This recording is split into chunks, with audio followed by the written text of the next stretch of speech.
అమ్మా గంగమ్మ, కృష్ణమ్మకు చెప్పమ్మా కష్టం కలిగించొద్దని,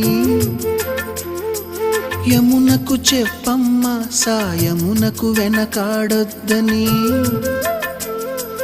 గోదారికి కావేరికి ఏటికి సెలయేటికి కురిసేటి జడివానకి దూకే జలపాతానికి నీతో బుట్టులందరికీ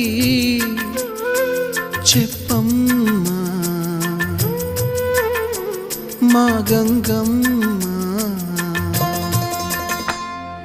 జీవనదివిగా ఒక మోక్షనిధివిగా పండ్లు పూలు పసుపుల పారాణి రాణిగా